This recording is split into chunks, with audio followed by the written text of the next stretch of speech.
first thing just to talk about Funzo agreeing his new contract. He just spoke there about how he may have got offers in the summer that he wanted to look at, but he chose to stay here, and then he spoke to you and felt that about the role he's got to play. So from your perspective, what have you seen in him that you wanted to get him tied down even longer than he was on before?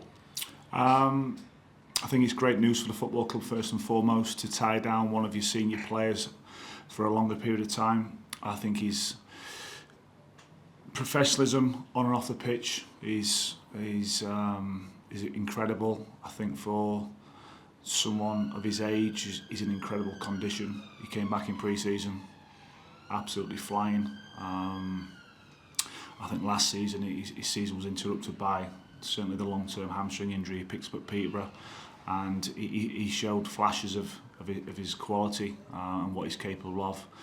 But I think he's in a really good place now, and for him to want to commit to the football club as well, I think sends out the right signals that he thinks that this club is growing, both on and off the pitch. And yeah, we look forward to continuing to work with him. He talked about he's been playing next to Oliver Arblaster the last couple of games, and he said that he's got a real maturity. He doesn't quite yet feel that he needs to lead him through games. I know you talked very highly of him after the game last Saturday. What impact do you feel he's had over the last couple of games where he's not really been thrust into it, but he's come up against two ex-championship sides and not looked out of place at all? No, I think, and also when we were looking to recruit someone else in that position, I spoke to some of the players at Sheffield United, having worked with them previously, and the amount of detail that they went into him about him made my ears prick. I've got to be honest. I think they spoke about him so well, both on and off the pitch. He came to us in a different stage of his own pre-season, obviously going back to a Premier League club maybe a week, 10 days later than we had. So he was behind in terms of fitness. But he's grown in every single game, as I spoke after the Reading game, to take on that level of responsibility, which he did in difficult times for him personally, is a credit to the lad. He's fitted in really well. He's always got a smile on his face. He's desperate for men's football and first team's football to develop his own career. But yeah, we're delighted we've got him on board. He's an example of a younger player who you've brought in who may not be the finished article, but will no doubt improve while he's here.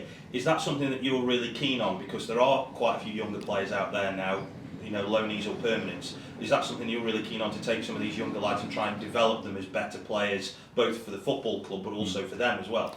Well, I think there's two trains for, obviously, when they're our younger players, so the likes of Planty, Jack Shorrock, Tommy, Reece Walters. It's about developing them and then potentially becoming assets to the football club as well. But we also have to think about where we are and then looking at the best talent which is available to us as a football club. And when you can target Premier League clubs and you've got good relationships with them in around their clubs, it always helps. It takes a lot of things to fall into place to get a loan to happen, as you guys know. But yeah, he's a really good player. He's going to have a really good career if he continues to listen and grow and develop. And so whilst he's here, we're going to try and help him along that journey, and hopefully we'll see the benefits of that as well. With reference to your own young players that you just mentioned there, James Plant has had to do so many jobs in the team. You could probably stick him in goal at this point, but he's an example of a player who's come through, developed, but also has wanted to, irrespective of where he plays, wanted to give you 100%. Is that just as important as the technical ability and the physicality? The fact that the effort he puts in is a huge thing. I think it was a big season last year for James. He was with us for pre-season, and then he had a couple of loans, whilst he was also playing in the Youth Cup games, and his performance in those games was really good.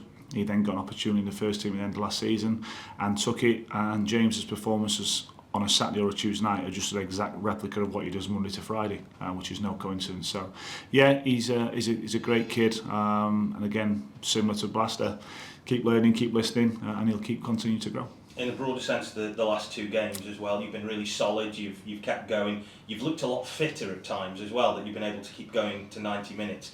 How much work has gone into getting those fitness levels up, and also to make sure that while at the same time you're fit, you're also managing to get results out of it too?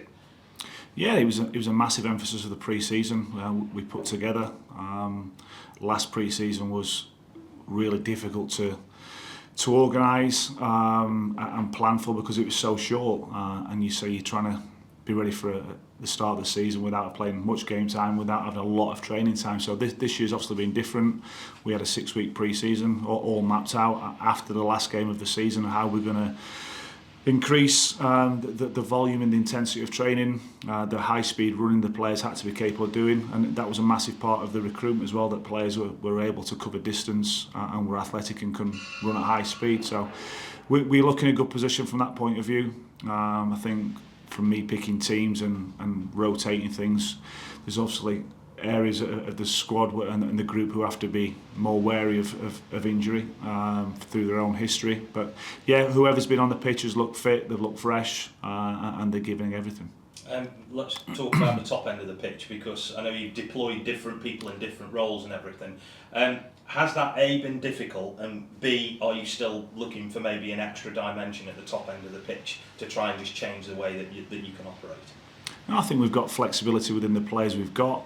We played a different, I don't want to say formation, because I think formations are a thing of the past. But we utilise different players against Reading in different areas of the pitch, one to stop their strengths and also to try and exploit their weaknesses. And we tweaked it slightly on Tuesday night, again looking at what Blackpool tried to do and how they tried to press, and could we get players into the spaces that they would leave, while also trying to nullify them with our out of possession work. So yeah, we're constantly looking and evolving and finding what players can and can't do, and what they're comfortable with. But the question as well is that there's a few weeks left of the transfer window, and we continue to look to add to the group, to improve the competition within the group, and if we can add competition, we'll grow. Have you been near to anything maybe that you've got bubbling under at all, if you can say? Yeah, things are getting closer every day, Phil. There's a number of conversations being had. I'm sure the group we've now got won't be the group we've got when the transfer window closes. Does that work both ways as well? Maybe players who might be going as well as those arriving? Listen, every single player within our club will have a valuation. One of our players departed for a fee in the summer when Will left to go to Bolton.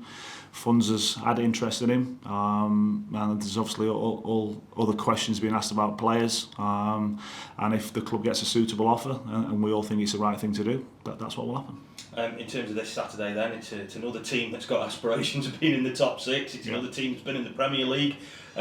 We've talked about how tough a start it's been, but you've given yourself a bit of a platform, haven't you, with the last couple of games to go to Charlton and pose them problems and get something.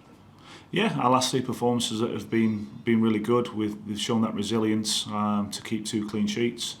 We've done the basics. We've ran. We've been prepared to sweat. We've been prepared to win our duels. So, whilst you've got that, you give yourself an opportunity to be in any game. I've got a lot of respect for Dean. His journey to being a manager has been very similar to mine.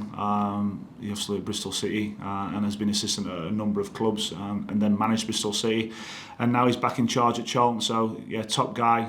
They've recruited well in the summer. They've looked at obviously where they thought they were light last year, and they've added some players and some numbers. So yeah, really difficult game, but again, one we prepare for, one we're looking forward to, and one we're ready to attack.